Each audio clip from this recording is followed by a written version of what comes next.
Good morning students. आज हम 12th biology का लेसन नंबर 7 वाष्पोत्सर्जन के बारे में अध्ययन करेंगे। देखिए, हमने हमारे पिछली वीडियो में देखा था कि वाष्पोत्सर्जन के द्वारा एक तनाव उत्पन्न होता है और यही तनाव आपके रसारोहण के लिए क्या होता है, उत्तरदायी होता है। तो यहाँ पे हमारे पास बात आई कि वाष्पोत्सर्जन से क्या उत्पन्न हो रहा है, तनाव। तो वाष्पोत्सर्जन कौन सी प्रक्रिया है और किस तरीके से तनाव उत्पन्न करती है। देखिए, हमें पता है कि जड़ें, जो पादप की जो जड़ है, ये मृदा से किसका अवशोषण करती है, जल का अवशोषण करती है। क्लियर है। अब ये जो जल का अवशोषण किया है, इस जल के अवशोषण में क्या करते हैं, कुछ जल को तो ये उपापचयी क्रियाओं में काम में ले लेती है। जो जल का अवशोषण किया, इसमें से कुछ भाग को तो क्या कर देती है, ये अपनी शारीरिक उपापचयी क्रियाओं के लिए काम में ले लेती है। तो जो अतिरिक्त जल की मात्रा है या शेष जल की जो मात्रा है, इसे क्या करती है, जल वाष्प के रूप में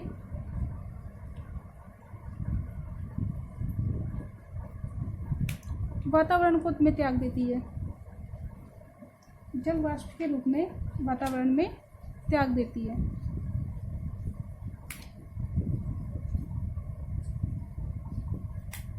तो देखा हमने, जड़ें हैं, जड़ों के द्वारा जल का अवशोषण किया गया। इस जल का कुछ भाग तो काम में ले लिया जाता है तथा जो शेष भाग बचा उसे जल वाष्प के रूप में वातावरण में त्याग दिया जाता है। तो पादप के विभिन्न भागों द्वारा जो जल का जल वाष्प के रूप में भाग त्यागा जाता है, इसे ही क्या कहा जाता है, वाष्पोत्सर्जन। तो बात करते हैं हम वाष्पोत्सर्जन की, कि वाष्पोत्सर्जन क्या होता है। पादप के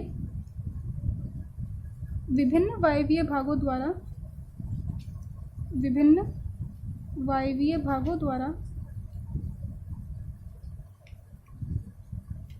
जल का जल वाष्प के रूप में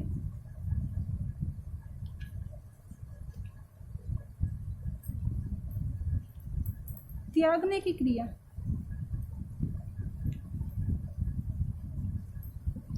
क्या कहलाती है, वाष्पोत्सर्जन। हमने क्या कहा, वायवीय भागों द्वारा। पादप के कौन से भाग शामिल होंगे, वायवीय भाग। तो इस वायवीय भाग में तना, पत्ती, फल, ये सब सम्मिलित हैं। केवल जड़ को छोड़ दिया जाए, यदि पादप की जड़ को छोड़ दिया जाए तो जड़ के अलावा यानी कि मूल तंत्र के अलावा पादप के सभी भागों के द्वारा क्या होता है, वाष्पोत्सर्जन संपन्न होता है। अब देखिए, तने के द्वारा भी वाष्पोत्सर्जन होगा, पत्तियों के द्वारा भी वाष्पोत्सर्जन होगा, फल के द्वारा भी वाष्पोत्सर्जन होगा। लेकिन जो मुख्य वाष्पोत्सर्जन क्रिया है वो किसके द्वारा होती है, पत्तियों के द्वारा। किसके द्वारा होती है, पत्तियों के द्वारा। और ये जो भाग प्रक्रिया है, ये 50 से लेकर के 97% तक, 50 से 97% तक जो वाष्पोत्सर्जन है वो किसके द्वारा होता है, पत्तियों के द्वारा। अब पादप के कौन से भाग से वाष्पोत्सर्जन की प्रक्रिया संपन्न हो रही है, उसके आधार पर वाष्पोत्सर्जन कितने टाइप का होता है, 3 टाइप का। तो हम देखते हैं वाष्पोत्सर्जन के प्रकार।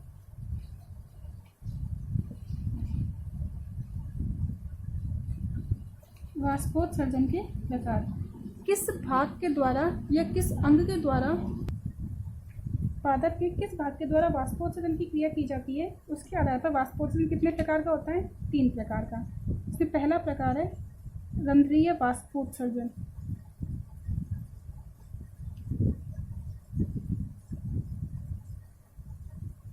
वाष्पोत्सर्जन का पहला प्रकार कौन सा होगा, रंध्रीय वाष्पोत्सर्जन।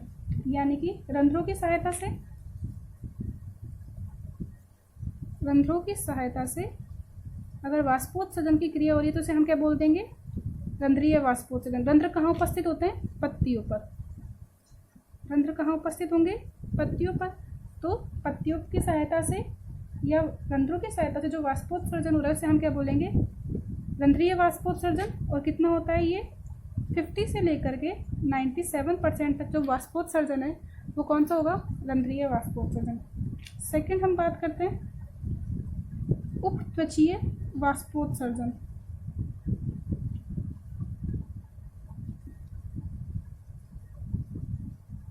देखिए, उपत्वचा को हम बोलते हैं क्यूटिकल। क्या बोलते हैं, क्यूटिकल। हमें पता है कि पत्तियों की बाह्य सतह पर पत्तियों की बाह्य त्वचा पर क्या उपस्थित है? क्यूटिकल उपस्थित होता है। अधिकांशतः क्यूटिकल कहाँ होता है? ये मृदुबित पादपों की पत्तियों पर। कहाँ पे होगा? मृदुबित पादपों की पत्तियों पर। तो ये जो क्यूटिकल है ये कहीं कहीं से टूट जाती है, ये क्षतिग्रस्त हो जाती है। तो क्यूटिकल जहाँ जहाँ से क्षतिग्रस्त हो गई वहाँ से जल की जलवाष्प के रूप में क्या हो जाती है? हानि। ये अनुकूलन भी है मरुद्भिद पादपों का कि मरुद्भिद पादपों की पत्तियां चिकनी होती है क्योंकि उनके ऊपर क्या पाया जाता है? क्यूटिकल। क्योंकि जो मरुस्थल में प्लांट पाए जाते हैं उनमें वैसे ही जल की कमी होती है, तो जल की कमी को रोकने के लिए क्या होता है? इनके ऊपर क्यूटिकल की परत तो पाई जाती है। यह जो क्यूटिकल है ये क्यूटिकल क्या होती है? जल के लिए अपारगम्य होती है। यह क्यूटिकल जल के लिए क्या होती है? अपारगम्य। किंतु यदि यह क्यूटिकल क्षतिग्रस्त हो गई तो वाष्पोत्सर्जन आसानी से हो सकता है। तो क्यूटिकल के क्षतिग्रस्त होने से जो वाष्पोत्सर्जन होता है उसे हम क्या बोलेंगे? क्यूटिकल वाष्पोत्सर्जन। इस तकनीक के द्वारा 3 से लेकर के 10% तक वाष्पोत्सर्जन की प्रक्रिया संपन्न होती है। क्लियर है? तीसरा जो प्रकार है वाष्पोत्सर्जन का, वो वाष्पोत्सर्जन का प्रकार है वातरंध्रीय वाष्पोत्सर्जन। वातरंध्रीय वाष्पोत्सर्जन।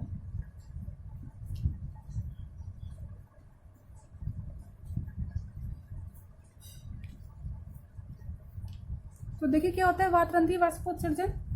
जो पत्तियों पे पाए जाते हैं छिद्र उन्हें तो हम क्या बोलते हैं? रंध्र। किंतु तने पर भी और फलों पर भी कुछ छिद्र उपस्थित होते हैं। तने एवं फलों पर उपस्थित छिद्र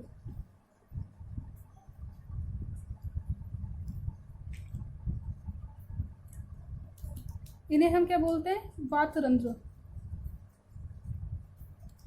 तने पर एवं फलों पर कुछ छिद्र उपस्थित होते हैं, वातरंध्र। इन वातरंध्रों के द्वारा जो वाष्पोत्सर्जन क्रिया होती है उसे हम क्या बोलते हैं? वातरंध्रीय वाष्पोत्सर्जन। और यह वाष्पोत्सर्जन कितना होता है? 0.1%, यानी कि न के बराबर होगा, बहुत ही अल्प मात्रा में होता है। यहाँ पे हम एक छोटा सा अंतर देख सकते हैं रंध्र में और वातरंध्र में। देखिए यहाँ पे हम थोड़ा सा डिफरेंस देख सकते हैं। रंध्र पत्तियों पर उपस्थित होते हैं, साथ ही साथ जो वातरंध्र है वो कहाँ उपस्थित होते हैं? मुख्य रूप से तने पर उपस्थित होता है।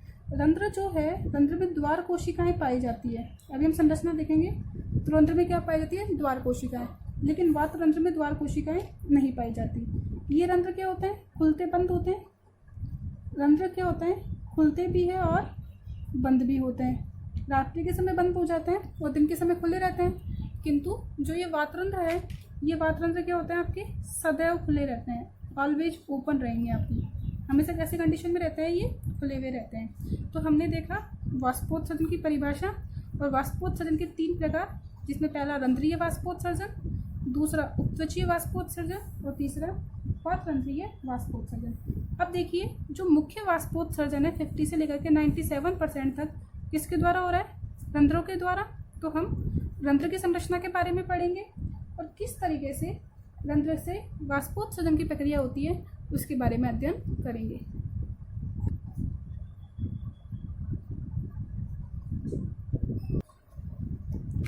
तो अब हम स्टार्ट करते हैं टॉपिक हमारा नेक्स्ट, रंध्रीय वाष्पोत्सर्जन, कि रंध्रों की सहायता से किस प्रकार से वाष्पोत्सर्जन क्रियाविधि संपन्न होती है। तो रंध्रीय वाष्पोत्सर्जन के लिए सबसे पहले हमें रंध्र की संरचना के बारे में जानकारी होनी आवश्यक है कि रंध्र की संरचना किस प्रकार की होती है। देखिए हमें पता है रंध्र कहाँ होता है? पत्ती की सतह पर उपस्थित होता है। कहाँ उपस्थित होता है रंध्र? पत्ती की बाह्य सतह पर। पत्ती की बाह्य सतह पर। यह बाह्य त्वचीय ऊतक तंत्र का भाग है। पादपों में 3 प्रकार के ऊतक तंत्र पाए जाते हैं: बाह्य त्वचीय ऊतक तंत्र, भरण ऊतक तंत्र और संवहन ऊतक तंत्र। तो किसका भाग है ये? बाह्य त्वचीय ऊतक तंत्र का भाग है। अब पत्तियों में एक तो ऊपरी सतह होती है और एक कौन सतह होती है? निचली सतह। पादपों में, पत्तियों में 2 सतह पाई जाती है, ऊपरी सतह एवं निचली सतह। तो ऊपरी एवं निचली सतह पर किस सतह पर रंध्र उपस्थित है उसके आधार पर पत्तियां 3 प्रकार की हो सकती है। हो सकता है किसी की केवल ऊपरी सतह पर हो सकता है किसी की केवल निचली सतह पर हो सकता है किसी के ऊपरी एवं निचली दोनों ही सतह पर रंध्र उपस्थित हो। तो रंध्र की उपस्थिति के आधार पर पत्तियां कितने प्रकार की हो गई आपके? 3 प्रकार की। पहली जो पत्ती का प्रकार है वो है अधोरंध्री पत्तियां।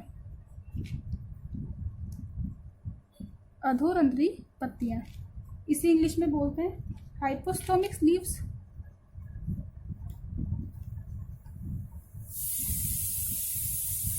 हाइपोस्टोमिक लीव्स। हाइपो का मतलब क्या होता है? नीचे। अधो का मतलब नीचे। यानी कि इस प्रकार की जो पत्तियां होती है उसमें केवल निचली सतह पर रंध्र उपस्थित होते हैं। केवल निचली सतह पर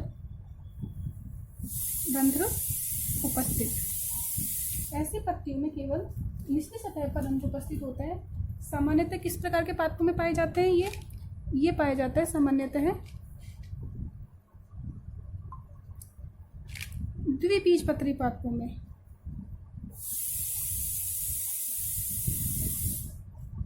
किसमें पाई जाएगी? तो जो अधोरंध्री पत्तियां हैं वो कौन से पादपों में पाई जाती है? द्विबीजपत्री पादपों में। जैसे कि आपके पास सेब, संतरा, ये जो द्विबीजपत्री पादप है उनमें क्या पाए जाते हैं? आपके अधोरंध्री पत्तियां। इन्हीं पत्तियों को हम साथ ही साथ सेव प्रकार के रंध्र भी कह सकते हैं। और इसे आप क्या कह सकते हैं? Apple type. सेव प्रकार भी इस प्रकार की पत्तियों को कह सकते हैं। दूसरा जो प्रकार है पत्तियों का उन्हें हम बोलते हैं अधिरंध्री पत्तियां। अधिरंध्री पत्तियां, इन्हें हम बोलते हैं एपिस्टोमिक लीव्स। एपिस्टोमिक लीव्स। इस प्रकार की पत्तियों में देखो कहाँ जाता है रंध्र? अधि का मतलब क्या है? ऊपर। कहाँ मिलेंगे? केवल ऊपरी सतह पर। इस प्रकार के पादपों में रंध्र केवल ऊपरी सतह पर मिलते हैं। और इसका एग्जाम्पल क्या है आपका? वाटर लिली,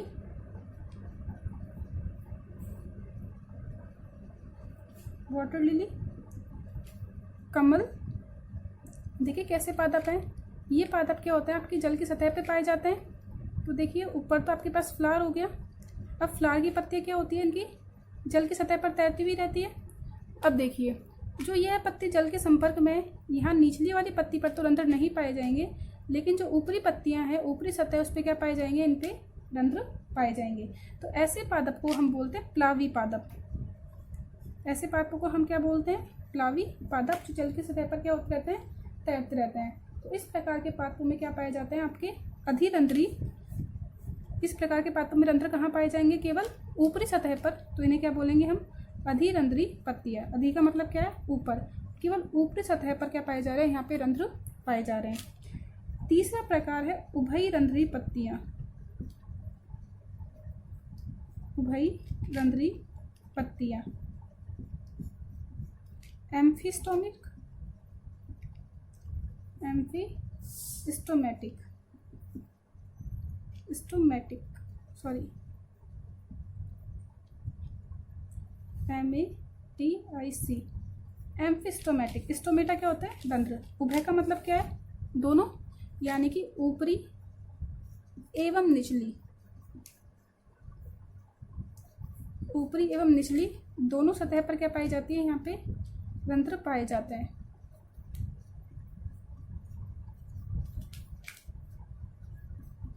हमने पढ़ा है उभयरंध्री पत्तियां कौन सी होती है? ऐसी पत्तियां जिनकी ऊपरी एवं निचली दोनों सतह पर क्या उपस्थित हो? रंध्र उपस्थित हो। इस प्रकार के पादपों को जो होते हैं जनरली वो कैसे होते हैं? एक बीजपत्री पादप। एक बीजपत्री पादप। देखिए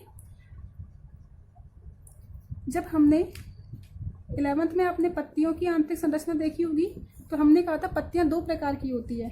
एक तो होती है पृष्ठधारी पत्तियां और एक होती है समद्विपार्श्व पर्ण।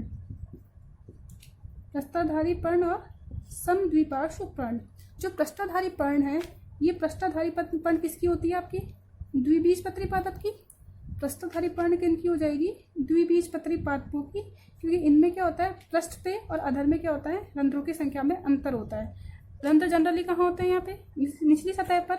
लेकिन जो एक बीजपत्री है पादप है, एक बीजपत्री पादप की पत्तियों की दोनों सतह सम यानी कि समान। तो दोनों सतह कैसी होती है? समान होती है। यहाँ पे ऊपर और निचली दोनों ही सतह पर रंध्रों की संख्या क्या होती है, समान। तो हमने देखा रंध्रों के आधार पर अधोरंध्रीय पत्तियाँ जिनकी केवल निचली सतह पर रंध्र पाए जाते हैं, अधिकांश द्विबीजपत्री पादप, अधिरंध्री जिनमें केवल ऊपरी सतह पर पाए जाते हैं, जल में तैरने वाले प्लावी पादप जो जल की सतह पर तैरते हैं, उभयरंध्रीय पत्तियाँ जिनकी ऊपरी और निचली दोनों सतह पर क्या पाए जाते हैं, रंध्र पाए जाते हैं।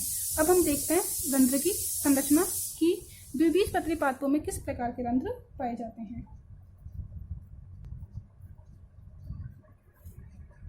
देखिए, जब रंध्र की संरचना के बारे में अध्ययन करते हैं तो रंध्र की संरचना में रंध्र, दो द्वार कोशिका एवं कुछ सहायक कोशिकाएं पाई जाती है,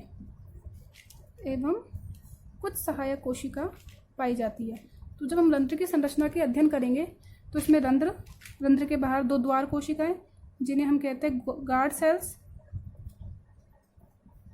या रक्षक कोशिका, साथ ही साथ क्या पाई जाती है, कुछ सहायक कोशिकाएं पाई जाती है। और इन तीनों को सम्मिलित रूप से हम क्या बोल देते हैं, रंध्रीय उपकरण।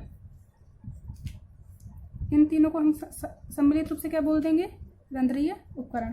अब जो द्विबीजपत्री पादप है, द्विबीजपत्री पादप में रंध्र, यदि हम द्विबीजपत्री पादप की बात करें तो द्विबीजपत्री पादपों के जो रंध्र है वो कैसे होते हैं, वृक्काकार, वृक्क यानी कि किडनी के आकार के होते हैं, या आप कह सकते हैं सेम के बीज के आकार के होते हैं। तो द्विबीजपत्री पादपों में जो रंध्र है वो कैसे हो जाएंगे, वृक्क के आकार के। जबकि जब हम एक बीजपत्री पादप की बात करते हैं तो एक बीजपत्री पादप में जो रंध्र है वो कैसे होता है, डंबलाकार, डंबल की जैसे। तो रंध्रीय उपकरण में रंध्र, दो द्वार कोशिकाएं एवं कुछ सहायक कोशिकाएं सम्मिलित हैं। यदि हम बात करते हैं द्विबीजपत्री पादपों की तो द्विबीजपत्री पादपों में जो द्वार कोशिकाएं हैं, रंध्र के बाहर की जो द्वार कोशिकाएं हैं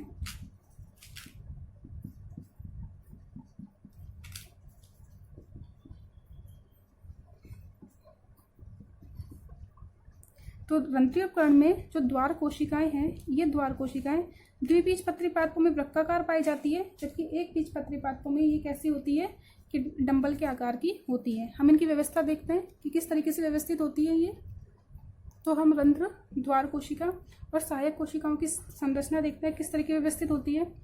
हम यहाँ पे देख रहे हैं द्विबीजपत्री पादप में रंध्र की संरचना।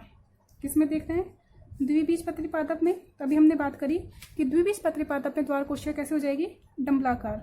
तो देखिए, द्विबीजपत्री पादप में द्वार कोशिका कैसी हो जाएगी आपकी, वृक्काकार। कैसी हो जाएगी द्वार कोशिका, वृक्काकार, वृक्क के आकार की। तो देखते हैं, देखिए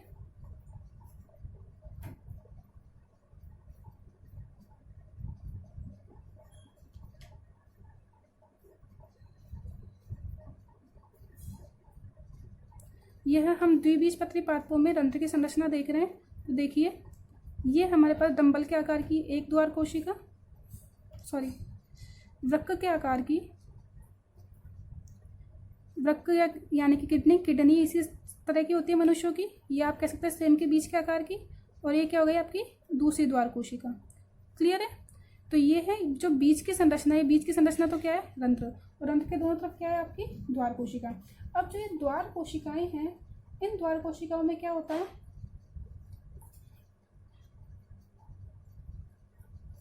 इसकी जो भीतरी भित्ति है जो रंध्र की तरफ होती है, ये अंदर वाली भित्ति, यहाँ पे अंदर की तरफ रंध्र है, तो ये जो भीतरी भित्ति होती है, ये भित्ति तो इसकी होती है मोटी। द्वार कोशिकाओं की भीतरी भित्ति मोटी होती है और बाहरी भित्ति क्या होती है, तुलनात्मक रूप से पतली होती है। अब इन द्वार कोशिकाओं के समीप में कुछ सहायक कोशिकाएं पाई जाती है। इनकी संख्या फिक्स नहीं होती है, तो चारों तरफ क्या पाई जाती है, यहाँ पे कुछ सहायक कोशिकाएं पाई जाती है। तो ये देखिए, ये हमने बात की रंध्र की। रंध्र के बाहर क्या है, द्वार कोशिका। तो ये भी द्वार कोशिका है और ये भी द्वार कोशिका। और द्वार कोशिकाओं के बाहर क्या उपस्थित होती है, सहायक कोशिका। जो ये द्वार कोशिका द्विबीजपत्री पादपों में कैसी हो जाएगी, वृक्काकार। इन वृक्काकार द्वार कोशिकाओं में भोज्य पदार्थों के संश्लेषण के लिए कुछ क्लोरोप्लास्ट यानी कि पर्णरहित भी पाए जाते हैं। इसकी आंतरिक भित्ति हमने बात की थी कैसी थी, मोटी, और बाहरी भित्ति कैसी है इसकी, पतली। अब देखिए रंध्र का खुलना या बंद होना, रंध्र का खुलना या बंद होना किसके ऊपर डिपेंड करता है, द्वार कोशिकाओं के ऊपर। यदि द्वार कोशिका स्फीत अवस्था में है, स्फीत से क्या तात्पर्य है, फूली हुई अवस्था में है, तो उस समय तो रंध्र क्या हो जाएंगे, आपके खुल जाएंगे। जब द्वार कोशिका फूली हुई तो रंध्र क्या हो जाएंगे, खुल जाएंगे। लेकिन जब द्वार कोशिका स्लथ अवस्था में है, जब द्वार कोशिका किस अवस्था में हो जाएंगे, आपकी स्लथ अवस्था में है, यानी कि पिचकी हुई अवस्था में है। जब द्वार कोशिका पिचकी हुई अवस्था में होती है तो रंध्र क्या हो जाता है, बंद हो जाता है। तो रंध्रों का खुलना या बंद होना किसके ऊपर डिपेंड करता है, द्वार कोशिका के ऊपर। रंध्र की संरचना में हमने देखा कि रंध्र की संरचना में हम रंध्रीय उपकरण के बारे में बात करेंगे। रंध्रीय उपकरण में रंध्र, द्वार कोशिका और कुछ सहायक कोशिकाएं सम्मिलित होती है। इन द्वार कोशिकाओं की संख्या कितनी पाई जाती है, 2। मध्य में एक छिद्र उपस्थित होता है जिसे हमने रंध्र कह दिया। रंध्र के बाहर द्विबीजपत्री पादपों में 2 किडनी के आकार की कोशिकाएं पाई जाती है जिन्हें हमने क्या बोल दिया है, द्वार कोशिकाएं। इनकी आंतरिक भित्ति मोटी और बाहरी भित्ति तुलनात्मक रूप से पतली होती है। इन्हीं द्वार कोशिकाओं के कारण रंध्र का खुलना एवं बंद होना होता है। यदि द्वार कोशिकाएं स्फीत अवस्था में होती है तो रंध्र खुल जाते हैं, और द्वार कोशिकाएं पिचकी अवस्था में होती है तो रंध्र बंद हो जाते हैं। ये बहुत ही इंपॉर्टेंट पॉइंट है। इसी पॉइंट के ऊपर आगे हम रंध्र के खुलने एवं बंद होने की क्रियाविधि के बारे में बात करेंगे कि अगर द्वार कोशिकाएं स्फीत अवस्था में हैं तो रंध्र खुल जाएंगे, और द्वार कोशिकाएं पिचकी अवस्था में तो रंध्र बंद हो जाएंगे। इनके बाहर कुछ सहायक कोशिकाएं पाई जाती है। ये सहायक कोशिकाएं क्या करती है, द्वार कोशिकाओं की सहायता करती है, द्वार कोशिकाओं के चारों तरफ उपस्थित होती है। तो आज के लिए इतना ही। नेक्स्ट वीडियो में हम रंध्र के खुलने और बंद होने की क्रियाविधि के बारे में बात करेंगे, और जो रंध्र का खुलना या बंद होना इसे ही हम क्या बोलते हैं, रंध्र की गति। तो आज के लिए इतना ही। Thank you.